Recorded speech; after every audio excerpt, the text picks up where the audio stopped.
Hey everybody, welcome back to another episode of You Haven't Seen That Podcast, or YHST for short. I'm Isaac. I'm Alva. And this is the show where we cover movies on that growing list of films that has people asking us the question, you haven't seen that? Intermission edition, which all of these in the past few months have been intermission editions. We will eventually get back to doing full movie breakdowns. In fact, if you're listening to us in the future, it's well into January, but people that are watching us live streaming can do so at FREHED Films on TikTok and Instagram. That's Forehead Films. And on there, you can follow a lot of like the little videos that we do, movies, smaller formatted movie reviews. Ask questions. You can ask us questions. You can comment on what you thought about some of the movies and things like that. Recommendations. Yeah, well, recommendations are appreciated, and I was going to say recommended. And if you again, you can live stream. You can watch us live streaming on TikTok. We specifically now do it on TikTok. But if you're listening to this in the future and TikTok did get banned, then the default will be to go to Instagram. Until we tell you where else to go. Yeah, because we would have paused the stream for a couple of weeks, taking a break. But if you're listening in the future, there's a steady flow for episodes coming out because we in our current timeline, which is your past, our present, have been like double dipping episodes. And anyhow, technically this was supposed to be our end of year episode, but we got busy with some stuff. So we're wrapping up 2024, even though it's now 2025. Happy New Year, everybody. Happy New Year. I don't have any applause or fanfare, so just imagine it. I'm not doing it in post. There you go. I got it for you. So we're covering two movies today, Alvin. It's Babygirl and A Complete Unknown. And then after that, we are going to finish off our year-end review brackets. If you remember on the previous episode, my brackets, out of our total of 64 movies, we split it in half. So whatever the math is, 32 movies. Terrifier 3 won out for the Isaac division, the Isaac conference. And we have another 32 movies, but that's for the Alva conference, Alva division. And we're going to go head-to-head. Yeah. Yeah. Because you were like, oh, Nosferatu's on mine. I go, yeah, but so is Wicked. Fuck! Forgot about that movie. Yeah. Oh, man. And then after that, since we are now in 2025, well, why not give our most anticipated movies for 2025? And the list is bountiful. I made sure to have a list. So let's begin with Babygirl. Babygirl. Go ahead, Alva. Kick it off. A high-powered CEO who puts her career and family on the line when she begins a torrid affair with her very much younger intern, starring Nicole Kidman, Harris Dickinson, and Antonio Banderas. And let me tell you, this movie is for those book talk girlies. It's very much like a book, like one of those spicy books. For sure. I think I enjoyed it more than you did. Yeah. Yeah. Yeah, you did. Yeah. But I also was like, okay, where is she going with this? Her scenes were just amazing. I don't think I had a problem with anything in the movie. So it was an interesting movie because it rode the line. For me, it towed the line of like cinematically dramatic in that kind of unreal way. And then there were those moments were then broken up by very real and, like, dare say, vulnerable moments that kind of it kind of tripped me up for the most part. There were aspects of the movie that I highly related to, especially like as a married couple. And this movie deals with a handful of things: feminism, taking power back, sexuality, marriage, exploration, infidelity, Kinks. And kinks, yeah. This is one of those big ones. I actually wrote that down, kinks, and you know how one deals with those by themselves, as a CEO, as a female, as a part of a marriage, and how that goes. Shame, too. Also shame, yeah. But the thing is, for me, and this is just for me, because when we were driving back watching the movie, I was like, well I don't know. It didn't sit right with me in how it was, I don't know, executed in... Nicole Kidman was amazing. What's the other guy's name? Harris Dickinson. For me, he was okay.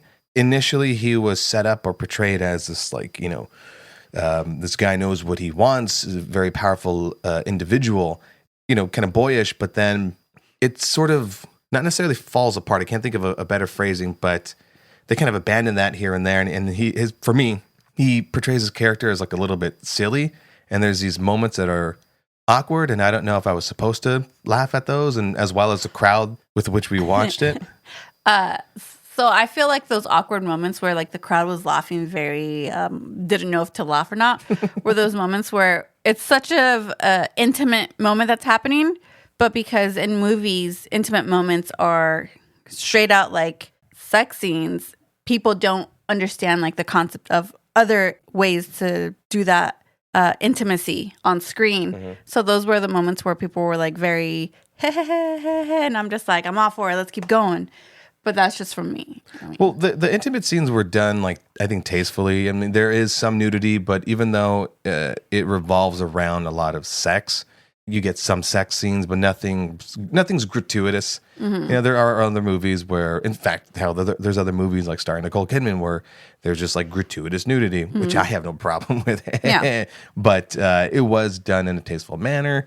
And may I just be a guy for a moment? Nicole Kidman's stunning as hell. yeah. Yeah, but what was kind of awkward though is, you know, if ever you go to an AMC theater, she's presenting the movie. You know, we make movies better, and then the movie opens with moaning, and I'm like, she does make movies better. Because here they are. No, but the whole thing, like, We make movies wetter. but I'll add it in post. yeah. But the whole thing was those moments where you could feel the energy in the theater go awkward. Was the moments where I'm just like, they're doing this correctly, because that's exactly what the whole point of the movie is. Yeah. It's like making you feel that character's shame for having a kink or having to do those, I guess, the teasing before the action. Call that foreplay. The foreplay. Sorry. Just a glimpse into our marriage. Wow. What's that called? What's that called? You gotta lick it before you stick it. Now I forgot my thought. Anyways, a lot of men were like, especially like the two guys that were next to me. Yeah. You can tell like they're like, yeah. And then they're like, what the fuck is going on right now? Like I could literally sense like their awkwardness, and they're like, do we walk out of this movie or do we sit through it because we paid for it? Was there a couple that actually walked out? Yeah. So I've, as one does, scrolling through TikTok and stuff like that, or just like social media, there's a lot of people who are like, don't see this movie. It was I don't know. I didn't understand it, this and that. And there's also a lot of like, we're like, no, this movie is perfect. And a lot of people walked out. And I'm like, yes, because they don't understand that level of intimate intelligence. Intimate intelligence is a good phrase. That Where'd you learn that? myself. My brain. That men don't understand and they walk out. Tell me about it, honey. I just did right now. Or just other couples too. They don't understand that language. And it kind of shows especially with the men who like would walk out. Okay, yeah. Yeah. Speaking of some of that, by the way, I forgot to mention that Did you mention Antonio Banderas is in here? Antonio Banderas is in here. It plays a small role, but strong role. Yeah, it said in the beginning. Well, the reason why I bring him up is his character is married to Nicole Kidman's character. And there's, out of everything in the movie, I kind of called bullshit. And you were kind of going back and forth with me on this. And I tend to die in my hell. They're supposed to have been together for, whatever, at least like 20 years or whatever it is, right? So they're well established. They have two kids. One of them's like 10 years old, and the other is a teenager, like 16. So, and he's a theater director, and she's a CEO of a tech company, and they are intelligent in their marriage, and they are open with most of the intimate moments. I mean, the movie opens up with that to establish like how Nicole Kidman's character views sex.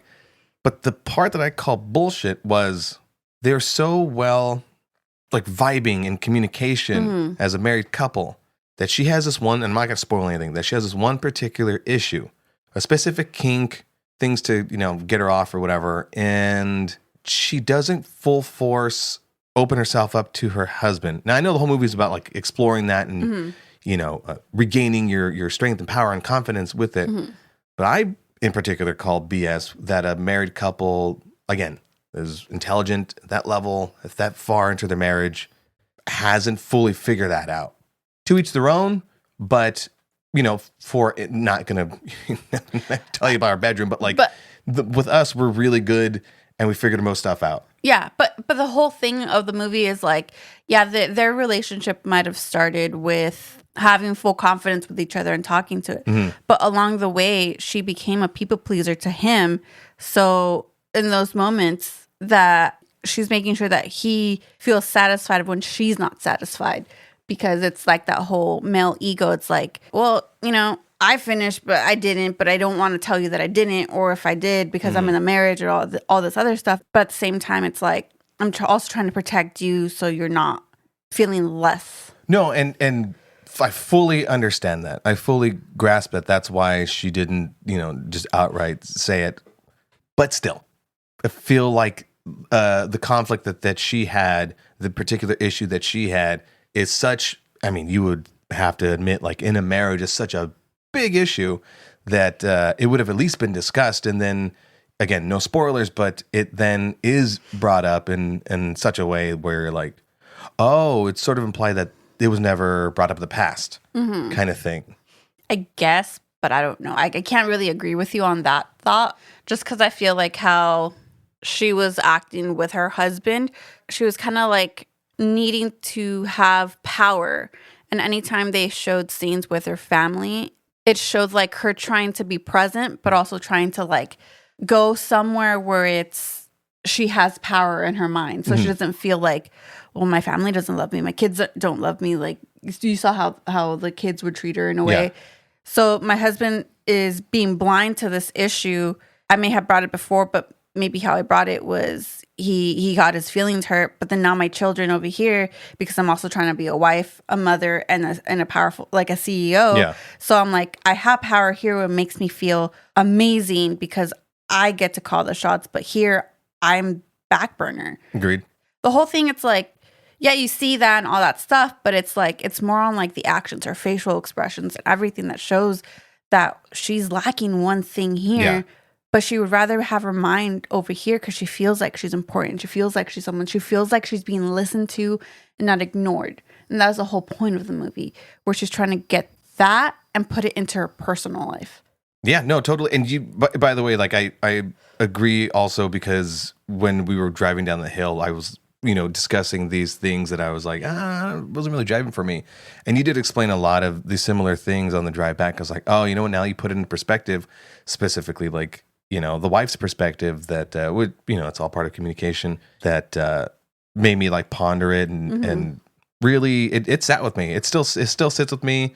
I do still struggle. I think we've even said on pod, I think specifically talking about Fantastic Mr. Fox, of the length that we've come from the start of our marriage about 10 years ago, and we to continue to grow. Even still now, like I do love that we learn stuff about each other. And this one in particular, though, I understand from your perspective. I am trying to understand it as well from like the male perspective and the husband's perspective. Because in the end, Nicole Kidman's character, not necessarily a great person. Mm-hmm. That's the tricky part. That's the gray area for me. Yeah, and I understand why like Nicole Kidman's character decides to go in the route of having that affair, just because it gave her that power. That the whole thing is, men can do this. Men can have affairs and have the power and have all of this both within the family and outside family, like both personal and work lives. But if a woman does it, it's like, no, that's frowned upon. That's looked upon. She's giving up her family for this one little thing. And it's like, well, you're switching the roles here. And I think that the whole point of that movie was to switch completely roles. And that's why people walked out, because they didn't understand that message. I'm interested to know why they walked out. As far as the movie and how I perceived it, I didn't take that from it with like, oh, women can't cheat.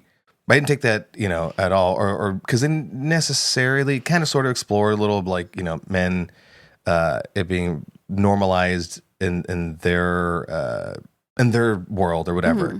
Yeah, no, but like the whole thing is, it's just like, it's like a whole role reversal where it's like Antonio Banderas' character is now the woman because she's doing things as men do. And he is being like, I'll take care of the kids. Don't worry. Did you have the gift? I ordered the gift, or I have, oh, no worries, and blah, blah. But like, she is doing that male's role because he cannot do a play, but they'll be good. Oh, as far as like the male is being the artistic one and the female is being the CEO. Yeah, like, hard ass. like she is the breadwinner in this movie. Just like if you would put this movie in a male perspective, that would be Antonio Banderas. And the whole thing would be probably Nicole Kidman character would be a Samuel or something right there. And Nicole Kidman there would be a wife where they would play Antonio Banderas' role. So the whole thing, it's like role reversal, gender reversal, and everything like that. That's where like people don't understand the lines, especially with like men and people who are not really open-minded to those things. And they're very like narrow into like one perspective. I think that also played a part with people walking out because it's like, well, I thought because it was marketed to be this, right? But that's only to get butts in seats. But once you go and see the movie, you're like, oh my God. That's actually pretty true because what I expected from this movie was, and you hated that I said this, was like, well, I expected it to be like a more grounded 50 Shades of Grey. You're like, no. This wasn't going for 50 Shades of Grey.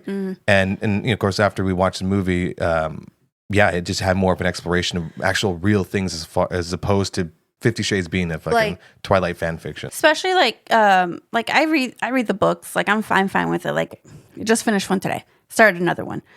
But like a lot of those books that aren't 50 Shades and are more grounded to it do play a lot with the roles, just like this movie. And I felt like the director probably reads those books and probably like, let me see something. Let me do something more into that aspect. Everyone knows that Nicole Kidman doesn't just, oh, they want me for this role, I'll do it. No, she really picks her roles. Like, but she picks the roles where like they're a little too not normal. Because nobody does like the roles that she does. Okay. And I kind of like it because it gives her like that weird actress vibe. Every role that she gets, she executes. In this one particularly, she really gave a part of herself specifically in the more vulnerable aspects of it. Because she can, with her tall stature, like it's easy for her, I think it's easy for her to play powerful and elegant by just standing there and like, you know, poised, straight backed face. But then those moments where her character kind of breaks into more, again, rawness and vulnerability, it's like, and like you can, that's an actress, and you can tell by like the small details. Like there's a moment where her hair is perfect, but then the other moment, like she looks a little more disheveled, her hair's a little bit more frizzy, and those are like small details that you don't really notice because you're trying to look at the big picture. As far as the filmmaking, and we'll wrap this movie in just a second. I mean, it did open up like a big discussion, but as far as the filmmaking aspect of this movie, a lot of the shots were indeed like thought out. It's a well-made movie. It looks great. The director is Helene Rain, I believe, and she directed the movie Bodies, which was highly recommended. Still yet to see. Heard it was okay. And it's an A24 film. Yeah. And this is also an A24 film, right? I'm really curious if any other studio would have made this particular movie. Because a lot of these movies would have been made back then. And we've said it before when it came to like A24 films that spicy subjects, A20, it's perfect in the A24 lane. Yeah.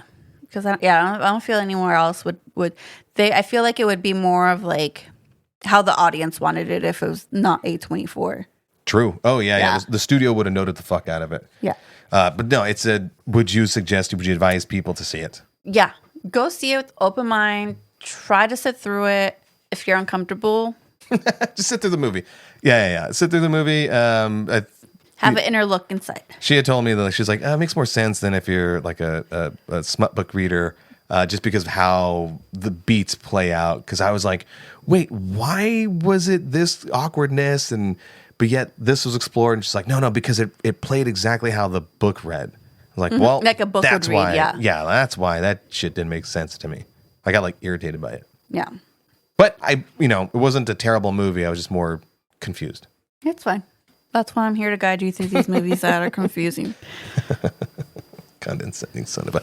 Anyways, the next movie that we had watched is Complete Unknown from director James Mangold. If you're familiar with that name, he directed another biopic, Walk the Line. Johnny Cash biopic. Oh, and as well as, I was like, what other movies have you done? Dude, It blew my freaking mind. Logan? Hold on, let me go down the line. Indiana Jones and the Dial of Destiny, Okay. Logan, Ford v Ferrari, The Ooh. Wolverine, Walk the Line, 3:10 to Yuma, Girl Interrupted, Identity, Copland, Night and Day, Kate and Leopold, just to name a fucking few. The guy is kind of pretty sort of good at making movies, you know?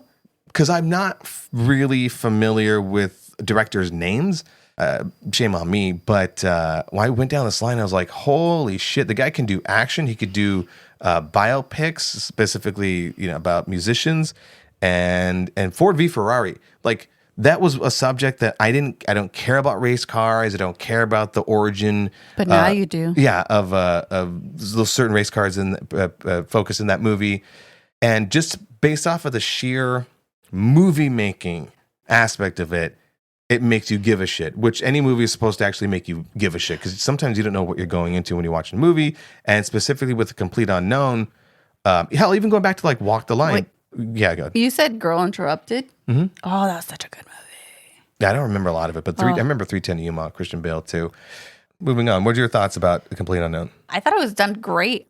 I really thought I wasn't going to like this movie because I'm not much of a Bob Dylan fan, but I'm a sucker for biopics, so I would go and see it. But yeah, no, I thought it was done very well, and everything just, I don't know, I just sat there like amazed to the whole thing. Back in 2005 when Walk the Line came out, I was but a young 15-year-old, and I didn't really care about Johnny Cash because I'm 15 years old, and my musical taste was kind of like all over the place. And the execution of that movie was like amazing, from the story, the acting, to like what portion of their lives they wanted to tell. The same thing with A Complete Unknown. And for those who don't know, I enjoy folk music. I've got an eclectic taste, but Bob Dylan's voice kind of deters me from listening to a lot of his songs. Knowing that, I was like, all right, I'll go into this because the director's decent. It looks solid. It's a great trailer. And Timothée Chalamet is, he's had 2 other movies out earlier this year with Wonka and Dune Part 2. Guy has range, and he continues to show how he has range. And through, from the start to finish of this movie, made me care about the character. Now, that being said, and to quote James Mangold, these movies aren't documentaries. So don't go into them going like, oh, is that how it happened? Oh, is that the person that he fell in love with? So things are changed. Things are condensed. Timelines are condensed. Events are kind of moved around just for the betterment of the storytelling. But for the most part, a lot of it is like true to Bob Dylan because he gave his approval. For instance, so Timothée Chalamet obviously plays Bob Dylan, but Al Fanning plays Sylvie Rousseau. But the original woman that he fell in love with, her name was Susie Rutolo, I think. And that was just because she was in the big heartbreak. And out of respect, decided to change her name. So just one of those few things.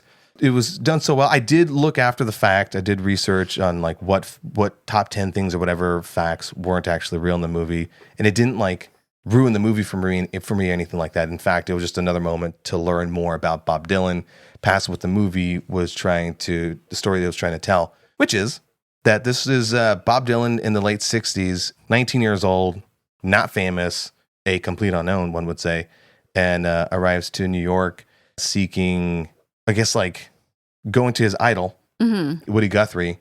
It takes off from there because he befriends Pete Seeger, played by Ed Norton, who is so transformative in his role. Amazing. Ed Norton never ceases to amaze with his acting roles. I don't want to ruin anything. You know what I mean? Like, obviously, if you know Bob Dylan, maybe you know some of his story, but like, some of his love affairs I wasn't familiar with. I definitely had to look up right now if he was still alive because I'm like... No, I said earlier he gave his approval. Well, I know, but I don't know. He might have given his approval and then died later on. Oh, yeah, Ray Charles. Yeah, like, I don't know. A lot of people are, out of here. 2024 was a hard year.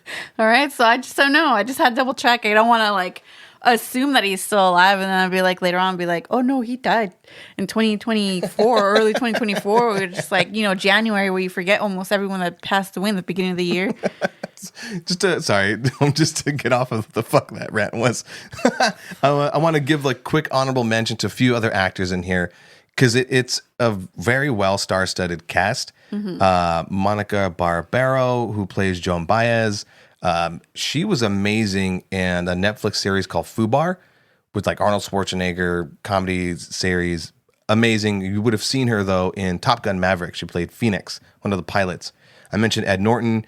He's amazing in this. Need I say more about him? Elle Fanning is stunning. I do wish she was more involved in the movie, but it's a Bob Dylan movie, not a Sylvie movie. And then one name you're probably not familiar with, but this guy, I've seen him in a handful of things. Boyd Holbrook, who played Johnny Cash. A good casting for Johnny Cash, in fact. But you would have known him as a villain in Logan. In Indiana Jones, he was a villain. And in Sandman, you guessed it, he was a villain. But he plays a good Johnny Cash. But he's a villain. And a very important role as Johnny Cash in Bob Dylan's life. So the one, like... Oh, that's him? Yeah. And Bike Riders? Oh, that's right. He was in Bike Riders. Okay. Damn it. That's a great movie. Such a good movie, yeah. Yeah, we saw that one earlier in the year. The Bike Riders is fantastic. So, full disclosure, for a couple of days before seeing this movie, I was in a, I don't want to put it lightly and say bad mood. I deal with depression every now and again, and I was in a depressive state, and I was like, well, we were planning to go see this movie. You know, for those who have mental health issues, if ever you're anxious or if ever you're depressed, do those things, stressed, anxious, and depressed. Do life events, you know, even though you're feeling those ways, because you'll still remember back the happy memories and stuff like that. Just a quick aside, something to talk on. But that being said, the reason why I bring that up is because after watching this movie, it put me back into a good place because of the message that it was telling, specifically the story of Bob Dylan in this place of his life of like, having this raw talent and trying to do his own thing and being put in his music being put in this box of folk, even though he's like, I mean, it's, you know, I guess it's just what I play. It's not really, you know, I guess it's called folk music, whatever, you know. And then he, you know, it was a big thing back in the 60s when Bob Dylan went electric. It was huge. And so the end of that movie explores, I mean, the whole movie explores that, but the end of that movie lands in that place. But ultimately, like, for someone like myself, who I consider myself a creative and deal with a lot of, you know, I'm like hypersensitive to people's opinions and, you know, just overall like what people think of me. And I would like to talk about the things that I do and want feedback. And for, you know, I take everything like to heart.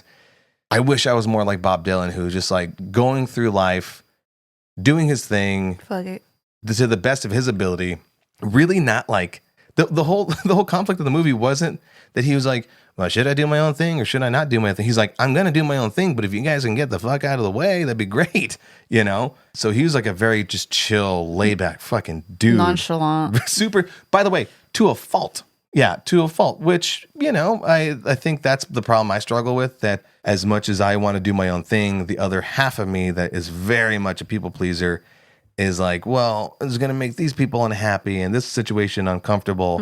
And so then I sacrifice and compromise my happiness and whatever, but I'm working on I just go. Yeah. So this movie made me really happy. It cheered me up and I was like, you know what? Yeah, I have my creative thoughts and ideas in my head. I'm going to do what the fuck I think is good for the things I'm doing, no matter what anyone else is saying or feeling and, you know, scoffing at. Like, fuck it. You know, we're on this ride just the once. Why not do the most that you can out of it, whether it be a silly little podcast or videos or whatever it may be, you know, just doing something creative and doing it out of the passion of your own soul is such, I don't use this word often because I'm not religious, but it's such like a blessing, you know, to have discovered something creatively, that I'm creatively, passionately creative about. And this movie just put me on that right track of like, you know what? You're right. It was such an amazing message for anyone who's creative that Do the thing. is looking for that particular message. See this movie. For someone who loves Bob Dylan, see this movie. For somebody who doesn't love Bob Dylan, still see this movie. It's a great, it's a fantastic movie. It's well shot. The entire movie plays out kind of like a folk song where there's nothing too flashy. It's moderately paced and it's rich. The story is rich. There's never really a dull moment.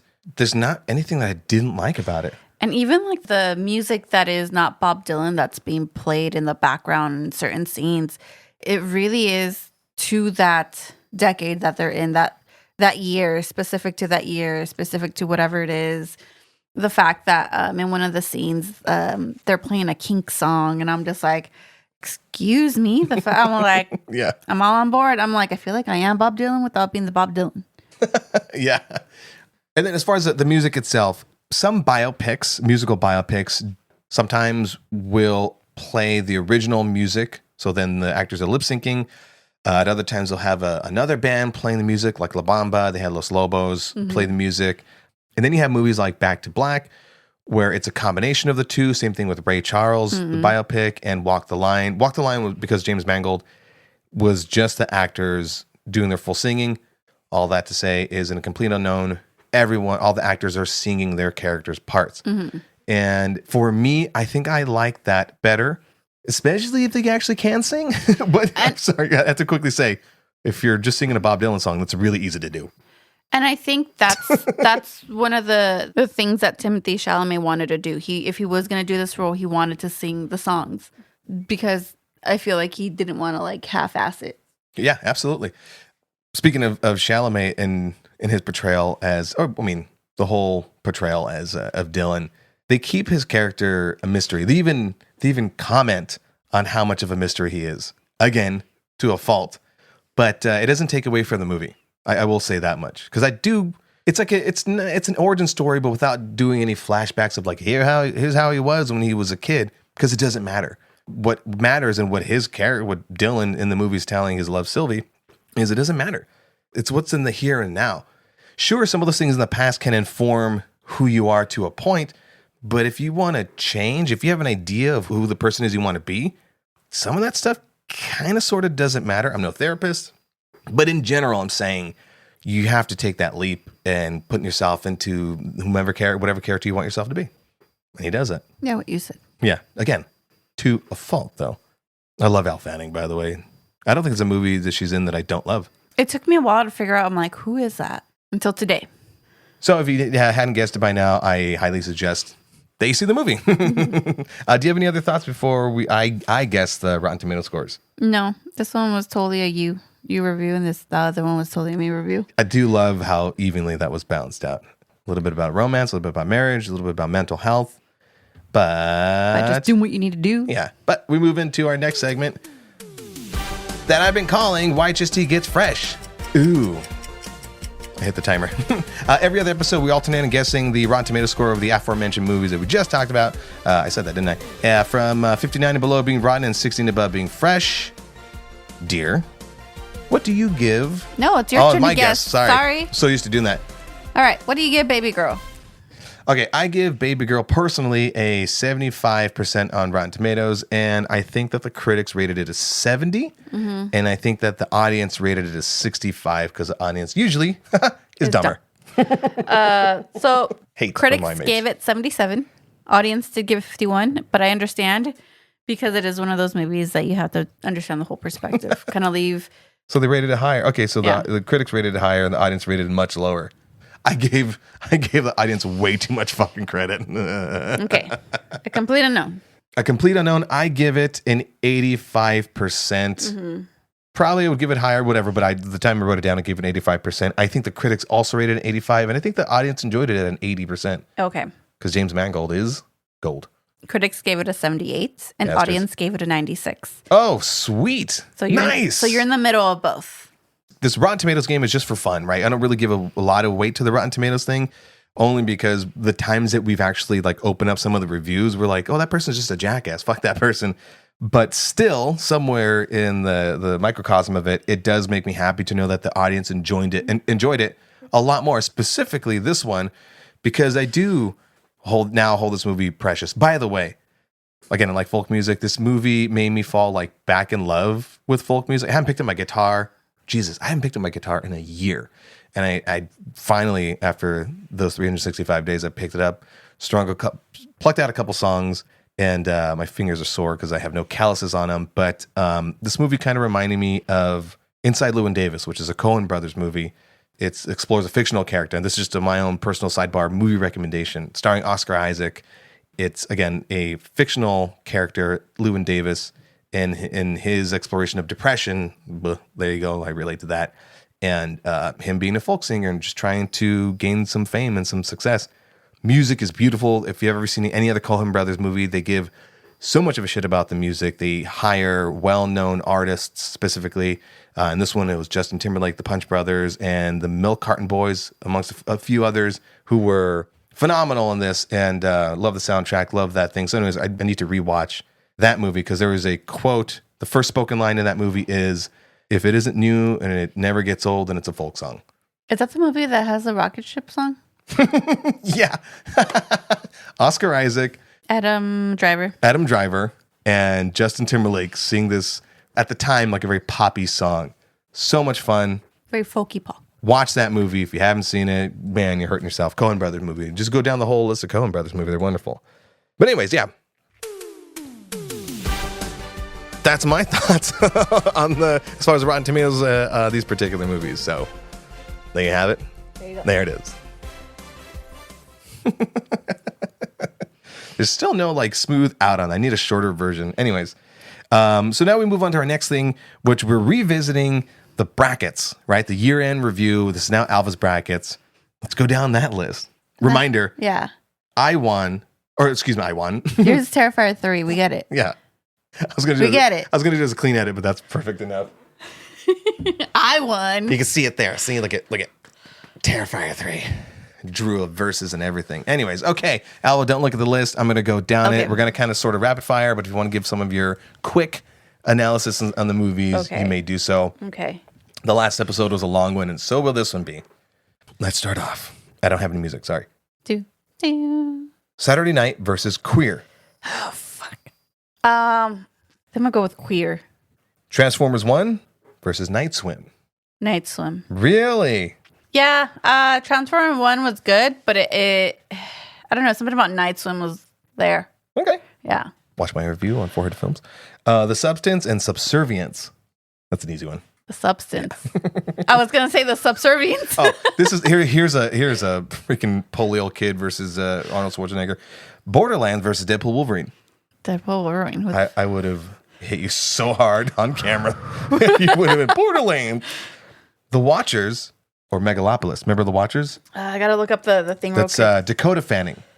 The fairies. Oh, the one where they're just like in a cabin or whatever. Yeah. Or it's was M. Night it Shyamalan's kid. The Watchers? The Watchers or Megalopolis? The Watchers. Ooh, man. We saw a lot of bad movies over the year, and Megalopolis was not the worst one. Mufasa or Wicked? Wicked. Sting, that's a mutated spider creature feature in the apartment building one. Oh, okay. Or Imaginary, the Blumhouse one with the... Oh, with the bear? Teddy bear, yeah. Sting or Imaginary. Can you remind me what Imaginary was a little bit more about? Imaginary friends, it's kind of like an Alice in Wonderland. They go through the doors, like Monster Inc. meets Alice in Wonderland. Is that the one with Ryan Reynolds? No, that's If, which is later in the brackets. Oh, Imaginary. Oh. And was the other one Sting? Mm-hmm. Oh, man. I'm going to go with Sting because... No, Imaginary, because now I remember it had that weird thing. Yeah, Imaginary. Yeah, I remember you liked it more. We Live in Time or Cuckoo. What is We Live in Time again? Andrew Garfield, Florence Pugh, She's Dying, Tarantino timeline jump around. Shoot, those a lot are two of crying. Good movies. And Cuckoo's another good one. It's very, oh God, I can't pick. We Live in Time. Thank you. I was like, Cuckoo was good, but We Live in Time was so much better. Although they're different movies, we were like, do we do these in categories? But we decided we're lazy and no. But I like the so here's the thing, like those two movies are two different genres that I like. Yeah. So it's very hard for me to just pick one of those. It's all for shits and gigs, and we're going to see if we do this again in the end of 2025. Okay. Late Night with the Devil or Godzilla X Kong, The New Empire? Ooh, Late Night with the Devil. Absolutely. David Dastmalchian is amazing in that movie. Do yourself a favor, watch that one. Babygirl versus Sonic 3. Completely opposite movies. Oh my God. Shoot. I liked both of them. After your entire 20 minutes of your discussion, you had so much more to say about Babygirl and Sonic 3. Not that I'm making your decision for you, but... no, but like Sonic 3 gave me back that like... It gave me back actually a discussion. Yeah, no, it gave me back that Jim Carrey love. True. Yeah, but Babygirl was very like a thinker kind of in a way. Oh God. Oh no. I really thought I was gonna pre-circle this one for you, but all right. Oh, are we gonna circle it? Go ahead. Babygirl. Yeah. Yeah. Okay. The Bike Riders or... Now, you didn't see this one, but it happened to land on your list. The Bike Riders or Ninja Scroll. It's an anime movie. 30-year anniversary. Yeah, Bike Riders. It was really good. Venom 3 or Long Legs? Oh, it's Long Legs. The one with Nicolas Cage. Oh, shoot. Goddamn. Venom 3 made me cry. Long Legs was... Really? Yeah. Because it was kind of like a goodbye kind of thing. It was Venom: The Last Dance. Yeah, and it was kind of also, I don't know. I'm a very sentimental person now. 35, very sentimental. I guess Long Legs. Okay. Dune, speaking of Timothée Chalamet, Dune Part 2 or Ghostbusters: The Frozen Empire? Oh, shit. Ghostbusters. Really? Yeah. Oh, that's surprising. I'm not much of a Dune person. I will watch them, but it does not. Alien Romulus or Y2K?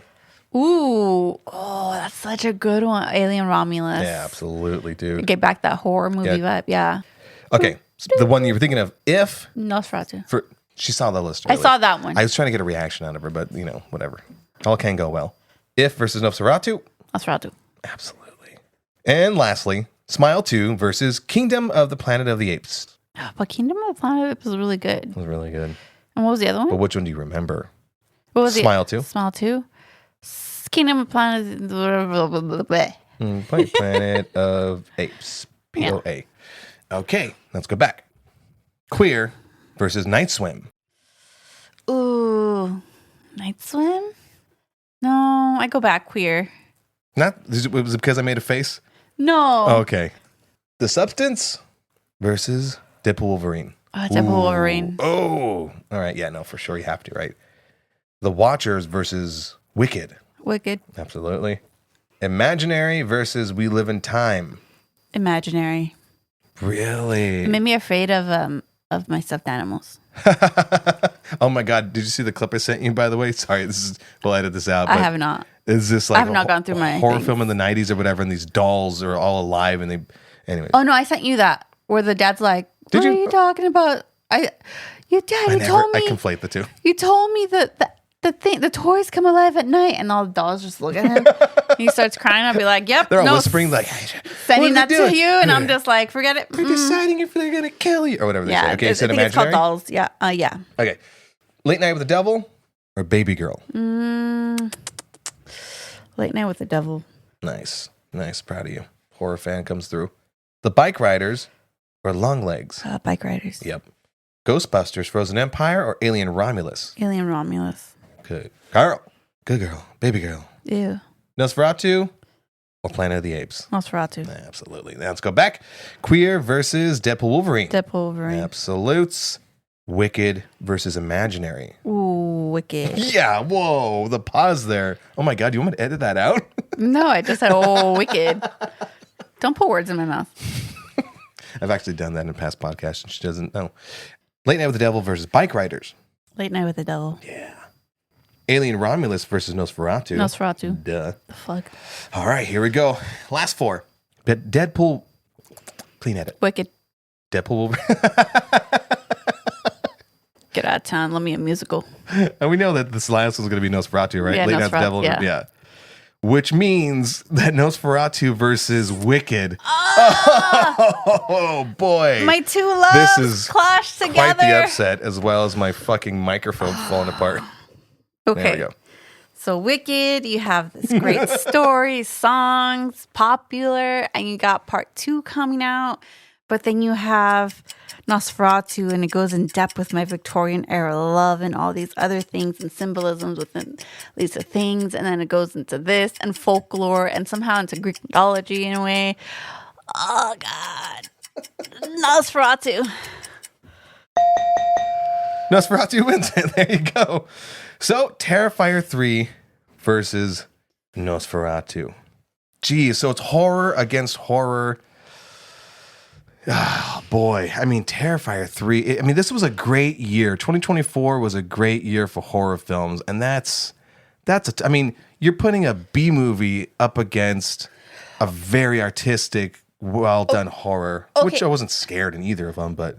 Okay, so here's the thing. With Terrifier 3, it's more like a slasher gore movie, right? You'll full on say. just gore movie. Yeah. Like you could just watch it for fun. It's the two types of horror. Yeah.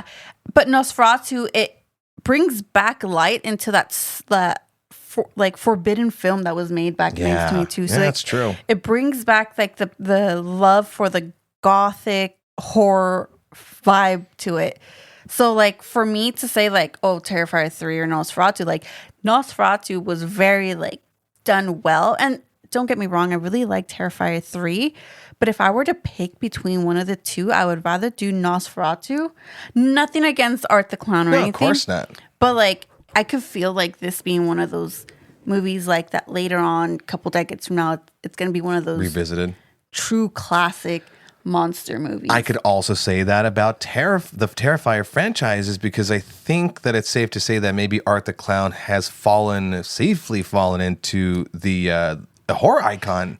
Here's where I differentiate Nosferatu, Count Orlok, and Art the Clown. Art the Clown kind of falls more like a slasher, like he will be the next Halloween, like next Michael Myers. That's where it falls under with the supernatural. But you have a classic vampire movie here. Totally. I'm torn too, because like I want to lean towards Nosferatu, but like I love these two for all different reasons. Can we just tie? No. Because here's the thing. There's enough slasher movies out there already. There's enough movies, that have like an Art the Clown feel to it. Like, you know, it's just like another continuation of this. But Nosferatu is just standing by itself. Like, Terrifier 3, it's a trilogy going on to possible number 4 because it's still going. But Nosferatu, it's just, there's no continuation. That's it. It's just bringing back the love for Dracula. That love to the classic horror monsters they're coming back slowly. Yeah. Like, you got The Bride and you got Frankenstein coming out in 2025. And that's kind of bringing back your classics to where it's going back to like Dracula and. But my argument is that both of these movies do something big, but same but different. In that, like Terrifier does something where because they made so much money, it was such a success. Not just because of the money, but the passion. Both of these movies, there's passion that went into it. One was like, let's do a crap load of gore and people are gonna love it. They made a horror icon, Art the Clown. And, it was an event to go see it, as well as Nosferatu, which cinematically, Nosferatu did a big thing for all the reasons, and I 1,000% agree with you for all the reasons that you said, which is why, like, I feel in this particular case, even though they're both in the genre of horror, they're such on two different sides of the same horror coin.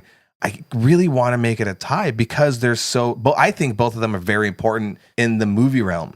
No, definitely. Yeah, definitely. But I feel like if we are talking about just bringing these two movies together and seeing which one wins kind of thing, or like putting a thing like 30 years from now. Let's settle this then. Okay. Rock, paper, scissors? No, since we are a movie podcast and we love the passion of movie, then it has to land on Nosferatu for winning it because Nosferatu is just such a cinematic masterpiece. So there you have it. There it is. I don't feel like necessary to do that music, but whatever. There you go. It's all right. That's our brackets. We may do it again. We may not do it again. We had a fun argument out of it, but anyhow. You came with no facts. I was comparing movies over here. Good shit. I love it. Okay, and then last but not least, again, this is an episode of running really long, but let's quickly run down our most anticipated films in 2025. You want to kick it off first? Yes. Go ahead. Okay, so my most anticipated would be Love Hurts. Oh, with Ke Huy Quan? Yeah, and I guess he's doing all his the martial arts and stuff in that one. Companion. I think that one's like a A24 horror movie that's coming out in February or something like that. Mickey 27. Oh, yeah. Not only do I have that on the list, but it's because that's from director Bong Joon-ho, who directed Parasite, which you still yet to see, which is amazing. And it's starring Robert Pattinson. Looks amazing. Well, I can't see Comes out April Parasite 18th. Because I'm allergic to peaches. I know, I shouldn't have told you that. Okay, go on. I already said Ballerina, right? Yep. The F1 movie, definitely for Absolutely. sure. That one's on there. Let me see. Paddington in Peru. That was just like a thing that I don't know. I have a thing for like any Peter Rabbit or something like that. Death of a Unicorn. It just fun seemed trailer. like a good. Yeah, it just seemed like a good fun movie. Freakier Friday. Then that just goes back to my nostalgia kind of thing of like There will be a Reels out soon where we have Learn the Dance, the handshake. No, that's for Parent Trap. Scratch that. I didn't say anything. Then we got 28 Years Later. Yeah. The Bride. Of course, Fantastic Four. And I just have to see that one to see where it lands. Did you see that it was called Fantastic Four First Steps? I don't know what it was called. I just put Fantastic Four. Anyways, I want to see where that lands on my Fantastic Four barometer of whatever it is. You have The Bride, and then you have Guillermo del Toro's Frankenstein. Yeah, man. And then on the last live, I was like, wait, Guillermo del Toro. I forgot there's going to be 2 basically Frankenstein movies coming out this year. I'm doing that thing this year. And then, of course, Wicked for Good. Absolutely. When does that come out? That one comes out November 27th. Boy, oh boy. I'm excited for that. So those are my list. I don't know if any of those are on yours. Some of them, I crossed some of mine out. I'll go down my list. It's chronologically. So Wolfman is going to be probably one of the first movies we've seen this year. That's the one I forgot. Yeah, that's next 2 weeks from now. In that dark universe, I want to see how they do Wolfman. Captain America, Brave New World, every trailer that comes out, it just shows how amazing that movie is going to be. It's called Brand New World. Brand New World, Brave New World. It's going to come out Valentine's Day. Going back to my Nosferatu thing, see how they have Wolfman and you got Frankenstein at the end of the year. You're bringing back classic monsters back. No, absolutely, cutting all that out. So Sinners, with Michael B. Jordan is a Ryan Coogler movie. Somebody was saying that it was like it's actually a horror film, which I wish I didn't know because I wanted to go into that knowing nothing. But now I know a little. I'm still pretty sure that I'm going to enjoy the hell out of that. It's coming out in March. Thunderbolts in the MCU realm looks fun. It's like the I wouldn't say Dark Avengers, but like asshole Avengers. Looks fun. More trailers have come out. That's coming out in May, the day after my birthday. Mission Impossible, you mentioned, right? No. Fuck, dude. All the Mission Impossible movies, those things are an event. The fact that this is the last, quote unquote, last one. Hopefully, the guy could only like run like that for so long. I feel like he could still do more. Did you mention Superman? No. Yeah, come on. We're going to see our new Superman, David Cornsweet, on July 11th. That's going to be amazing. Birthday weekend. Tron Ares. I actually like the Tron sequel. It was a Tron Legacy. A lot of people shit on that. I think it was like technologically an amazing movie, and as well as the story being okay. I remember I saw it, but I don't remember it. I think people are just crapping on like the de-aging or whatever. But Black Phone 2, Black Phone 1 was really cool. I don't know where they're going with this one. Did he die at the end of one? I thought he did. I don't know where they're going with this one. Haunted Phone or whatever. That's in October. Tron Ares is also in October. Predator Badlands is what it's called with Al Fanning. I was thinking of Aliens. But yeah, I said she was going to be in an Aliens movie. My bad. She's going to be in a Predator movie. So I think they were in talks to like relink Predator and Alien now that like they're doing some good stuff with it. That's coming out in November. And then Avatar, the Blue People, not the Last Airbender, Avatar Fire and Ash is coming out in December, on December 19th. Avatar, the Blue Man Group. Those also are spectacles to go see. And as far as just the 2 movies that I'm not excited to go see are the Minecraft movie and fucking Snow White. God, yeah. Did you also know that there's going to be a Michael Jackson biopic? Yeah, I didn't come up on my list, but I've seen, like just photos here and there. So it's a big list. I was originally going to do like 5 most anticipated movies, but all of these I'm very excited to see. Last year was a great year for horror films. Not a lot of horror films on our list, but hopefully more stuff pops up. But anyways, there's our most anticipated movies. Can we finally wrap the episode and say goodbye to 2024 and say hello to 2025? Goodbye 2024. Hello 2025. Yeah, now that's 25. Leonardo DiCaprio won't date you. That was a long time ago. That was a long time ago. All right. Wrap it up. Now we got to find out if he's on that list. Oh, God. Thank you, everybody, for listening. You can check us out on our social medias. At FREHED Films.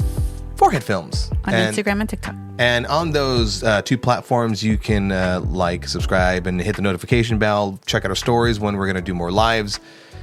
You're listening to this in the future, so you've already listened to all of these things. But the streams don't always happen weekly, so stay tuned for those things. And again, if you want to support us into the new year, please do so. Go to Venmo at YHSDPod. And I'm starting to put a little more videos out. Maybe I'll start doing full video episodes. We're still working on that. But right now, audio only and some video clips here and there, so you can check those out on the aforementioned platforms as well as YouTube at YHSDPod. So like and share those things. Don't keep us your dirty little secret. Let's get that momentum going. And thank you for being part of our little stupid filmic community because it's just a fun thing to do. Love everybody. Okay, bye. But first, lastly, Oh, God. let us know what films are on your growing list of movies that have people asking you the question. You haven't seen that? You haven't- Why didn't you join me on it? God damn it. Because you made me say, okay, bye early. Bye, folks. Okay, bye. Going into 2025 real shitty. God damn it.